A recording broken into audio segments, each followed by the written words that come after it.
छोटे से गांव में हरिराम नाम का दुकानदार रहता था। उसकी एक छोटी सी किराने की दुकान थी। पत्नी गौरी बहुत मेहनती थी और उनका एक प्यारा बेटा था रामू। तीनों मिलकर खुश थे, लेकिन किस्मत ने हरिराम पर कर्ज का बोझ डाल दिया था। रात दिन हरिराम सोचता, काश कोई चमत्कार हो जाए जिससे ये कर्ज उतर जाए। एक रात दुकान बंद कर वो घर लौट रहा था।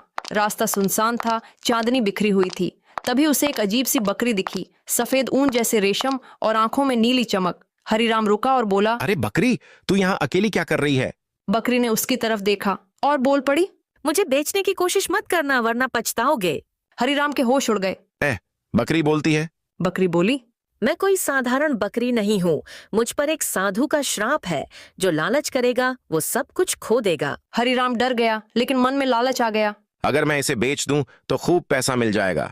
अगली सुबह उसने बकरी को बाजार ले जाकर बेचना चाहा। जैसे ही उसने आवाज लगाई, जादुई बकरी बेच रहा हूँ। आसमान में बादल गरज उठे, तेज हवाएं चलने लगी। बकरी बोली, हरिराम, तूने मेरी बात नहीं मानी। और अचानक उसकी दुकान की छत उड़ गई। अनाज बर्बाद हो गया। हरिराम कांप उठा। वो तुरंत बकरी को लेकर घर भागा। रात में बकरी ने रामू से कहा, बेटा, तुम्हारे पिता लालच में फंस गए। अगर तुम मेरी मदद करोगे तो मैं तुम्हारे परिवार को वरदान दूंगी। रामू ने मासूमियत से पूछा, क्या करना होगा बकरी दीदी? बकरी बोली, मुझे पहाड़ी के पार वाले मंदिर में पहुंचा दो, वहीं मेरी मुक्ति है।